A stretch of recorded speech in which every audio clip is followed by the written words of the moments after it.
Bismillahirrahmanirrahim. Assalamualaikum warahmatullahi wabarakatuh. Alhamdulillah. Wassalatu wassalamu ala rasulillah wa ala alihi wa sahbihi wa mawala. Wa la hawla wa la quwwata illa billah. Allahumma alimna ma yanfa'una wa anfa'na bima 'allamtana wa zidna ilma. Ikhwani wa akhwati fid din, kaum muslimin dan muslimat, al-musyahidin wal musyahidat rahimakumullah. Alhamdulillah, kita selalu bersyukur pada Allah Subhanahu wa taala atas nikmat yang Allah berikan kepada kita semuanya. Kemudian kita ucapkan salat dan salam untuk Nabi besar Muhammad sallallahu alaihi wasallam, Nabi yang mulia, panutan kita dan suri tauladan bagi umat di dalam menjalankan ketaatan kepada Allah Subhanahu wa taala. Mudah-mudahan kita semua termasuk orang-orang yang mendapatkan syafaatnya nanti pada hari kiamat kelak. Kita lanjutkan pembahasan tentang Syarhu Risalati Fadlil Islam. Pada pagi ini kita lanjutkan halaman yang ke-147. Halaman 147. Berkata Syekh Muhammad ibn Abdul Wahab, wa bi ma'rifatihi, dengan kita memahami, mengetahui dalil-dalil atau ayat-ayat dan hadis-hadis Nabi sallallahu alaihi wasallam, tabayyan, maka jelaslah makna al-ahadith, makna daripada hadis-hadis fi hadzal bab wa amsalihah. Maka jelaslah bagi kita semuanya makna hadis-hadis yang berkaitan dengan bab ini dan bab yang semisalnya. Lalu Syekh mengatakan wa annal insana, sesungguhnya orang-orang yang alladzi yaqra'uha wa asbahaha, sesungguhnya orang-orang yang membaca nas-nas ini, ayat-ayat ini, hadis-hadis ini, atau yang semisalnya, hadis yang berkaitan seperti hadis Hudzaifah yang sudah kita bahas pada pertemuan sebelumnya, wa huwa aminun mutmainnun, setelah dia membaca, dia merasa aman, merasa tenang, annaha la tanaluhu, bahwa dia merasa tidak akan masuk kepada hadis bahaya, fitnah yang disebutkan dalam hadis itu.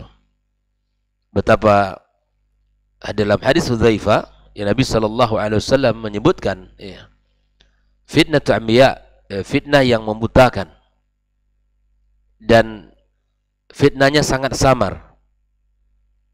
Apabila setelah dia membaca hadis-hadis itu, dia merasa aman saja, merasa tidak takut, dan dia tidak termasuk nantinya kepada orang-orang yang disebutkan dalam hadis itu, merasa jauh.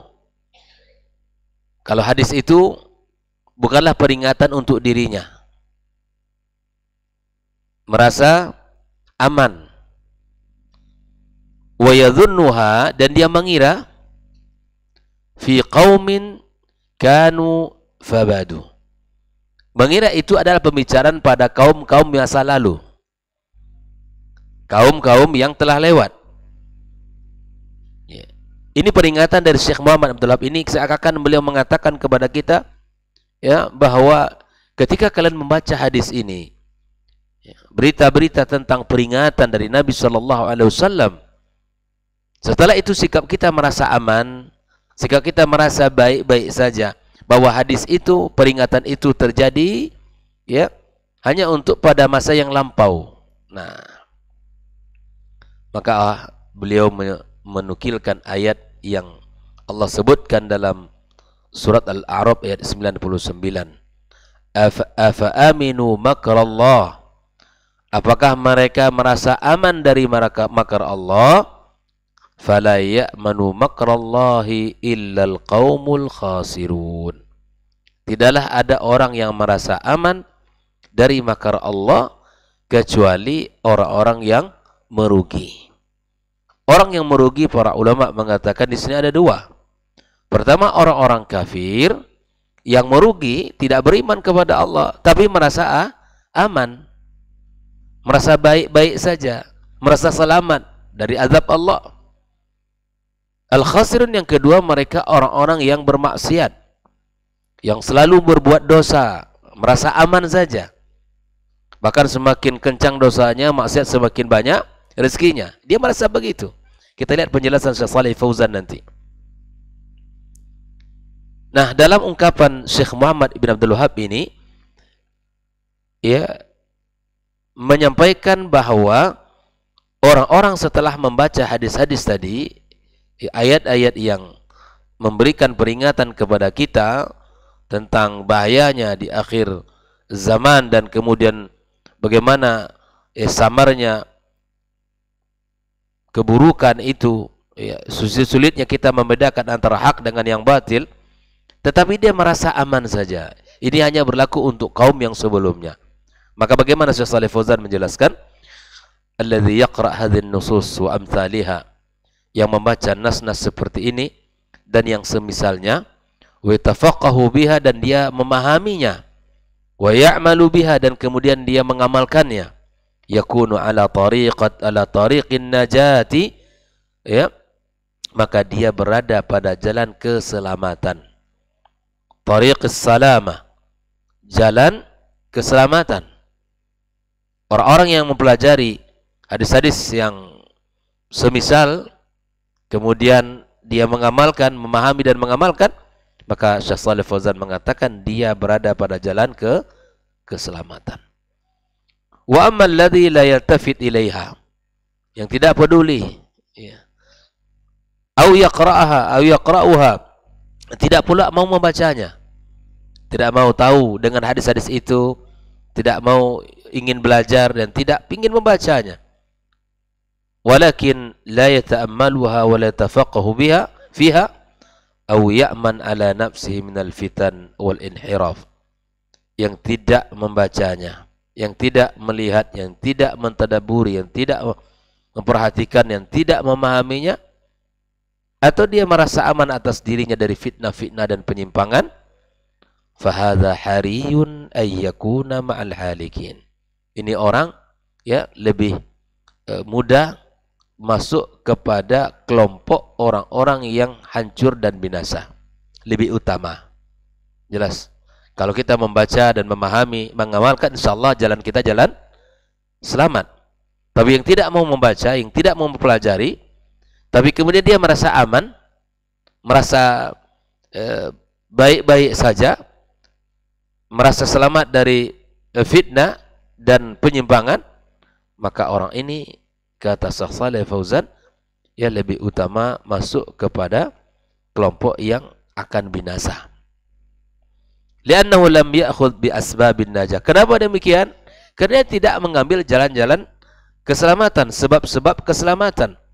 Wa 'alal insan, kata Syekh Shalih Fauzan, hendaklah manusia ini alla yaghtara bi nafsi wala bi ilmi wala yaghtar bi dini. Kita tidak boleh, ya, kita tidak boleh terpedaya dengan diri kita. Saya sudah lama ngaji ini, teman-teman saya orang-orang baik semua, lingkungan saya lingkungan baik-baik semua, tidak ada kajian kecuali saya duduk dan ikuti. Ini bahaya. Wala bi ilmi, tidak boleh juga, ya, terpedaya dengan ilmunya. Ilmu saya sudah banyak, Al-Quran sudah banyak saya hafal, hadis Nabi sudah banyak saya fahami. Hari-hari pembicaraan kami adalah tentang ilmu, dan insyaallah sudah cukup ilmu saya. Maksiat di luar sana tidak akan tergoda, ya, maksiat konser-konser itu tidak akan merusak, ya, diri saya dan seterusnya. Wala bidini, dan juga tidak boleh terpedaya dengan agamanya. Agama saya sudah kuat, ya, agama saya sudah mantap, ini enggak boleh. Kenapa demikian? Kata Syekh Shalih Fauzan, ya, li'annal insana bashar, kita ini manusia, tetap manusia. Apa sifat manusia? wa wa urdatun lil fitan. Potensi terfitnahnya sangat mudah. Ya. Potensi terfitnahnya sangat mudah. Jadi nggak bisa kita mengatakan diri kita sudah saleh, diri kita sudah banyak ilmunya, sudah cukup, agama saya sudah mantap, nggak terpengaruh saya dengan orang-orang luar sana, bagaimanapun godaannya kepada diri saya, insya Allah saya akan kuat. Nah ini khawatir kita perkataan yang seperti ini ya akan berbalik padanya. Karena manusia itu tetap manusia, bagaimanapun dia hebatnya ilmunya, bagaimanapun dia bagus agamanya, dia berpotensi untuk terfitnah. Wal insanu dhaif, kata Shalih Fauzan, manusia itu lemah.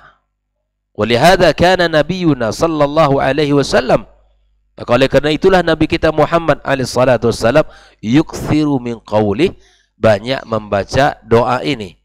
Mari kita perhatikan, ya muqallibal qulub tsabbit qalbi ala dinik, wahai zat yang membolak-balikkan hati, maka kokohkan hati saya di atas agamamu. Bayangkan, adakah orang yang lebih soleh daripada Nabi Muhammad? Adakah orang yang lebih bertakwa kepada Allah dari Nabi Muhammad? Adakah orang yang lebih takut kepada Allah daripada Nabi Muhammad sallallahu alaihi wasallam? Tidak ada. Tapi dia tetap meminta kepada Allah, memohon doa agar Allah bolak-balikkan hatinya ya di atas agamanya, agar Allah kokohkan hatinya di atas agamanya. Kita ini manusia yang sangat lemah, ikhwah fillah. Ya. Sangat mudah kita terpedaya dan sangat mudah kita tergoda. Kemudian Syekh Shalih Fauzan melanjutkan, wa qala Allah Ta'ala ya, warrasikhuna fil ilmi yaquluna amanna bihi kullum min indi rabbina wa ma yadhakkaru illa ulul albab rabbana la tuzigh qulubana ba'da idh hadaitana. Ar-rasikhun war-rasikhuna fil ilmi, orang-orang yang kokoh dalam ilmu. Ya. Mereka mengatakan apa? Amanna bihi, kami beriman. Ini terkait dengan ayat-ayat muhkamat dan ayat mutasyabihat. Karena pembicaraan sebelumnya itu. Semuanya dari Rabb kami. Dan tidaklah ada yang bisa mengambil pelajaran kecuali orang-orang yang berakal. Maka mereka mengatakan, Rabbana la tuzigh qulubana ba'da idh hadaitana, ya Allah, jangan engkau gelincirkan hati kami setelah engkau beri kami petunjuk. Ini yang kita minta selalu, ikhwah. Jangan sampai kita tergelincir setelah kita mendapatkan hidayah, setelah datang kepada kita penjelasan, setelah datang kepada kita al-haq, jangan kita memilih yang batil. Ini yang kita minta, setiap hari minta kepada Allah. La tuzigh qulubana ba'da idh hadaitana. Jangan engkau gelincirkan hati kami, ya Allah, setelah engkau berikan petunjuk itu kepada kami. Ali Imran 7 dan 8. Ar-rasikhuna fil ilmi yakhafuna min az-zay. Kata Shalih Fauzan, yang kokoh ilmunya takut dari penyimpangan, tergelinciran. Lidzalika yaquluna rabbana la tuzigh qulubana ba'da idh hadaitana. Fal insanu yakunu ala khauf. Hendaklah manusia itu selalu berada di atas rasa takut. Wa idza khafa fa innahu yabhath 'anil najah. Kalau kita rasa takut, pastilah kita mencari keselamatan. Ya kan? Dulu ingat di masa corona, waliyadzubillah, masa semua orang takut agar ya, ditimpa penyakit corona. Apa yang dilakukan? Masya Allah, semua orang mencari jalan keselamatan. Vitamin dikonsumsi dan orang jual madu sangat laku di masa itu ya, untuk vitalitas dan kemudian imun tubuhnya. Semuanya kita berusaha ya, kita keluar pakai masker, tidak mau bicara kecuali ada jarak, tidak mau bersalaman terkadang. Kekhawatiran yang sangat tinggi. Kita mencari jalan-jalan keselamatan, tidak mau ke pasar ya, dalam kondisi tertentu. Kita berusaha konsultasi dengan ahli di bidangnya. Kita berusaha untuk mencari jalan keselamatan. Apalagi masalah iman kepada Allah dan masalah keselamatan dari yaumil akhir. Kalau kita takut, tentulah kita mencari jalan keselamatan. Amma idza aman, tetapi berbeda kondisi dengan orang-orang yang merasa aman. fa innahu yaqa fil halak, maka dikhawatirkan dia terjatuh kepada kehancuran itu, wa huwa la yadri, sementara dia tidak tahu. Jelas ya? Orang yang merasa dirinya aman tapi ternyata terfitnah. Ya. Dia merasa dirinya baik-baik saja tapi dia sedang berada dalam kondisi berbahaya. Wa huwa la yadri, dia tidak tahu itu. Qala Allah Jalla wa Ala, afa aminu makrallah, apakah mereka merasa aman dari makar Allah? Fala ya'manu makrallah illa al-qaumul khasirun. Al-A'raf 99. Salih Fauzan mengatakan, fallahu Jalla wa Ala yamkuru bi ahli syarr. Allah ya berbuat makar kepada pelaku keburukan. Ini tolong dipahami, kata makar bagi Allah ini sebetulnya ya ini bukan negatif. Nanti kita akan jelaskan. Bima'na annahu yastadrijuhum.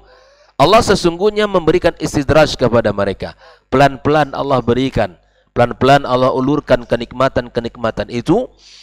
Ya, diberikan terus dengan kemaksiatannya, dengan dosa-dosanya, dengan segala penyimpangannya. Allah ulurkan nikmat itu, Allah berikan terus. Tapi itu semua ikhwafillah uqubatan lahum, sebagai apa? Uqubah, sebagai ya, azab bagi mereka. Famakruhu jalla wa ala bihaq, makarnya Allah itu hak.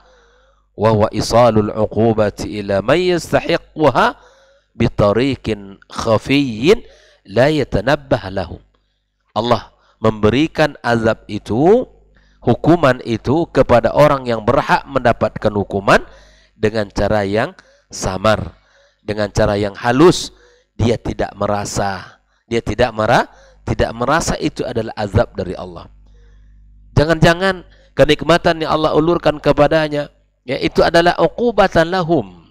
Dia tidak merasa. Justru sebaliknya dia merasa apa? Aman. Nyata tidak ada pengaruh maksiat ini dalam masalah rezeki. Dia merasa aman. Nah, wa huwa minallahi mahmud. Ingat, makar dari Allah itu terpuji. Kenapa demikian? Bukan kita pahami makar itu dengan makna negatif. Karena makar Allah bukanlah sifat yang tercela, bahkan sifat terpuji dari Allah. Kenapa? Karena itu balasan kepada orang yang berbuat makar kepadanya. Li'annahu jazaa'un wa 'adl. Balasan ya, dan balasan yang dan seimbang ya, balasan. La yamkuru bi ahadin illa wa huwa yastahiq. Tidaklah seseorang berbuat makar kecuali dia berhak untuk mendapatkannya. La yamkuru bis salihin. Allah tidak berbuat makar kepada orang saleh. Innama yamkuru bi ahli syarr. Sesungguhnya makar Allah hanya untuk orang-orang yang berbuat jahat. Wa makaru wa makarallah wallahu khairul makirin. Mereka berbuat makar dan makar Allah ya, dan Allah pun berbuat makar kepada mereka, dan Allah sebaik-baik ya zat yang mendatangkan makar kepada orang-orang yang melakukan keburukan dan kemaksiatan. Wa qala ta'ala wa yamkuruna wa yamkurullah. Mereka berbuat makar dan Allah pun melakukan makar. Wallahu khairul makirin. Al-Anfal 30. Kalau yang tadi Al-Imran ayat 45. Ihwafillah, di sini saya ulang menyampaikan wa huwa minallahi mahmud. Makar Allah itu terpuji darinya, karena sesungguhnya itu adalah uqubah ya, azab ya, yang Allah berikan kepada orang yang telah berbuat jahat. Wal jazaa' min jinsil amal. Balasan itu dari amalan yang datang dari satu jenis ya. Wal jazaa' min jinsil amal. Amalan itu atau balasan itu sesuai dengan amal yang dia lakukan. Falamma makaru bi'ibadillah. Lihat contohnya di sini disebutkan oleh Syekh Salih Fauzan bahwa ketika mereka berbuat makar dengan kepada hamba-hamba Allah, contoh orang-orang kafir Quraisy, wa makaru bir rasul, mereka berbuat makar kepada Rasul sallallahu alaihi wasallam, yuriduna qatlahu, kafir Quraisy menginginkan membunuh dia, au sijnahu, ingin memenjarakan dia, au tardahu, ingin mengusir dia. Makarallahu li rasuli wa akhrajahu min bainihim wa hum la yash'urun. Lihat makar Allah. Allah jadikan Nabi Muhammad keluar dari rumahnya dan berjalan di antara mereka sementara mereka tidak merasa. Di saat Nabi SAW ya di malam hijrah, wa kharaja sallallahu alaihi wasallam ilal ghar wa ikhtafa fih, Nabi keluar dari rumahnya dengan selamat di tengah-tengah mereka yang sedang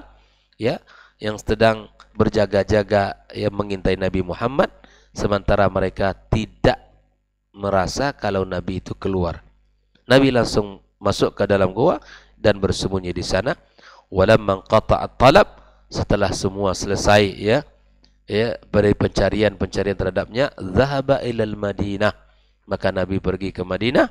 Wa wajadal ansar wal muslimin, maka dia menemukan orang-orang Ansar, orang-orang yang siap memberikan apa yang mereka punya, berkorban dan mendapatkan kaum muslimin. Wa qamat daulatul Islam, maka berdirilah di sana negara Islam. Fallahu maqrabil kafara min haitsu la yash'urun, Allah berbuat makar kepada orang kafir dari mana, dari sisi yang mereka tidak merasakan. Ikhwafillah, di saat orang-orang berbuat makar kepada umat ini, maka Allah akan membalasnya. Yakinlah. Maka yakinlah, di saat orang-orang lemah, tidak ada tempat lagi untuk mengadu, Allah akan hadir. Allah akan hadir. Ya, lihatlah Nabi SAW dan perjuangan yang telah dilakukan bersama para sahabat. Ya, tidak ada satupun yang dilakukan oleh mereka makar-makar, melainkan Allah akan membalasnya. Ya. Siapapun dari hari ini umat Islam. Ya. Contoh orang-orang Yahudi, orang-orang mustasyriqin, orang orientalis, mereka berbuat makar, mereka berkarya dengan tujuan untuk mencari celahnya hadis-hadis Nabi SAW, mencari kekurangan hadis Nabi SAW, pertentangan dari hadis Nabi SAW. Mereka membuat buku, tapi kemudian buku itu sangat bermanfaat bagi manusia, bagi orang-orang Islam. Mu'jam Faras li al-Fadil Hadis, yaitu awalah karya orang-orang mustasyriqin, yang mereka awal membuat buku itu bukan untuk hal yang positif, tapi ingin mencari celah-celah dari kekurangan hadis Nabi Sallallahu Alaihi Wasallam. Tapi setelah karya itu selesai, ternyata hadiah bagi para penuntut ilmu buku tersebut. Ikhwafillah, ini Allah punya cara untuk membalas makar mereka. Allah punya cara untuk membalas keburukan mereka itu. Maka disinilah ikhwafillah, orang-orang yang selalu membaca hadis-hadis yang berkaitan dengan fitnah akhir zaman, dia akan bisa mengambil jalan untuk selamat. Dia akan tahu bersikap bagaimana seharusnya. Tapi kalau tidak pernah membaca, tidak pernah memahami, maka akan timbul merasa aman dalam dirinya dan merasa baik-baik saja. Kekhawatiran itu faharihun ayyaqa'a ma'al halikin, maka nanti dikhawatirkan dia lebih mudah untuk masuk kepada golongan orang-orang yang hancur dan binasa. Mudah-mudahan kita dengan membaca hadis-hadis ini, kita bisa memahaminya dan bisa mengamalkannya dalam kehidupan kita, dan sungguh itu adalah berada pada jalan keselamatan. Namun di saat tidak mau membacanya dan merasa baik-baik saja, dikhawatirkan kita sangat mudah terfitnah dan sangat mudah jatuh dalam dosa dan jatuh ke dalam kehancuran. Maka itu khafillah, semangatlah selalu belajar dan membaca hadis Nabi sallallahu alaihi wasallam agar kita tahu bersikap dan kita tahu bagaimana seharusnya berbuat, dan semoga Allah Subhanahu wa taala mudahkan kita dan seluruh kaum muslimin untuk selalu tafakuh dalam agamanya dan kemudian bisa mengamalkan apa yang kita pelajari bersama. Insyaallah akan kita lanjutkan besok tentang hadis Abdullah ibnu Mas'ud radhiyallahu taala anhu, di mana Nabi sallallahu alaihi wasallam melakukan satu hal di hadapan para sahabat, yaitu menggaris satu garis lurus, kemudian Nabi SAW menggaris garis-garis yang melintang di kiri kanannya. Maka banyak faedah dari hadis ini, insya Allah akan kita ambil dan kita pelajari pada pertemuan berikutnya. Wa sallallahu ala nabiyyina Muhammadin wasallam. Wa subhanakallahumma bihamdika asyhadu an la ilaha illa anta astaghfiruka wa atubu ilaik. Wassalamualaikum warahmatullahi wabarakatuh.